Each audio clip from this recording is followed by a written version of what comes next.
আজকে আমরা একটা সাম্প্রতিক ঘটনা নিয়ে আলোচনা করব যা আমাদের ভাবতে বাধ্য করে যে প্রতিবাদ আর অপরাধের মধ্যেকার লাইনটা ঠিক কোথায়। চলুন তাহলে এই সোর্স ভিত্তিক বিশ্লেষণে সরাসরি ঢোকা যাক। কর্তৃত্ববাদ আর লোক দেখানো ব্যাপার স্যাপারের এক বিশ্রী দিক, এই একটা লাইনে কিন্তু ইন্ডিয়া এআই ইম্প্যাক্ট সামিট ২০২৬-এর পুরো ছবিটা তুলে ধরে। বাইরে থেকে দেখলে মনে হবে এটা একটা দারুণ টেকনোলজি সামিট, কিন্তু পর্দার আড়ালে যা চলছিল তা অনুষ্ঠানের আসল উদ্দেশ্যকেই যেন ম্লান করে দিচ্ছিল। তো আমাদের প্রথম পর্ব একটা সম্মেলন, একটা প্রদর্শনী। চলুন দেখি কিভাবে প্রযুক্তির জন্য আয়োজিত এত বড় একটা অনুষ্ঠান রাজনীতির ছায়ায় ঢাকা পড়ে গেল। নতুন দিল্লিতে আয়োজিত এই সম্মেলনের উদ্দেশ্য কিন্তু বেশ মহৎ ছিল। ভাবা হয়েছিল প্রযুক্তিগত বিপ্লবকে গোটা বিশ্বের সামনে তুলে ধরা হবে। গ্লোবাল আর ইন্ডিয়ান টেক কমিউনিটির জন্য এটা ছিল একটা বিশাল বড় ঘটনা। কিন্তু শুরু থেকেই কেমন যেন একটা খটকা লাগছিল।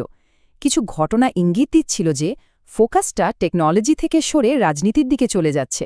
যেমন ধরুন, একটা ইউনিভার্সিটিকে না একটা চাইনিজ রোবটকে নিজেদের তৈরি বলে চালিয়ে দিল। আবার ভিআইপিদের এত ভিড় যে আসল ডেভেলপার বা উৎসাহী মানুষজনই অনুষ্ঠানে ঢোকার সুযোগ পাচ্ছিলেন না। আর হ্যাঁ, শাসক দল আর বিরোধী দল দুপক্ষই এটাকে নিজেদের প্রচারের মঞ্চ হিসেবে ব্যবহার করতে উঠে পড়ে লেগেছিল। এবার আসি দ্বিতীয় পর্বে, প্রতিবাদ আর পুলিশের ভূমিকা। এই সামিটেই এমন একটা ঘটনা ঘটে যা পুরো পরিস্থিতিকে একটা অন্য দিকে মোড় দেয়। এই স্লাইডটা একটু ভালো করে দেখুন, ঘটনার মূল দ্বন্দ্বটাই এখানে। একদিকে ইন্ডিয়ান ইউথ কংগ্রেসের কর্মীরা একটা বাণিজ্য চুক্তির বিরুদ্ধে শান্তিপূর্ণভাবে একটা ফ্ল্যাশ মবের মতো প্রতিবাদ করল, আর অন্যদিকে তার জবাবে দিল্লি পুলিশ কি করল, তাদের বিরুদ্ধে দাঙ্গা, শত্রুতা ছড়ানো, অপরাধমূলক ষড়যন্ত্র, বেআইনি জমায়েত, এরকম মারাত্মক সব অভিযোগ আনল। ভাবা যায়? আর এই গ্রেফতারের পর যা হলো তা শায়দ কেউ ভাবেনি। এর জেরে দিল্লি আর হিমাচল প্রদেশ, এই দুটো রাজ্যের পুলিশের মধ্যে একটা অদ্ভুত অচলাবস্থার তৈরি হলো। মানে পরিস্থিতিটা এতটাই জটিল হয়ে গিয়েছিল। এবার আমাদের তৃতীয় পর্ব, সূত্র মেলানো। এখন প্রশ্নটা হলো, এই যে এত কিছু ঘটল, এটা কি শুধুই একটা বিচ্ছিন্ন ঘটনা, নাকি এর পেছনে অন্য কোনো প্যাটার্ন বা নির্দিষ্ট ধারা লুকিয়ে আছে? সোর্সটা কিভাবে পুরো বিষয়টাকে দেখছে সেটা একটু ধাপে ধাপে বোঝা যাক। প্রথমত, সামিটের ওই শান্তিপূর্ণ প্রতিবাদকারীদের বিরুদ্ধে এমন সব চার্জ আনা হলো যা ঘটনার সাথে একেবারেই বেমানান। দ্বিতীয়ত, এই ঘটনাকে নাগরিকত্ব আইনের বিরুদ্ধে প্রতিবাদ করা ছাত্রছাত্রীদের গ্রেফতারের সাথে তুলনা করা হচ্ছে।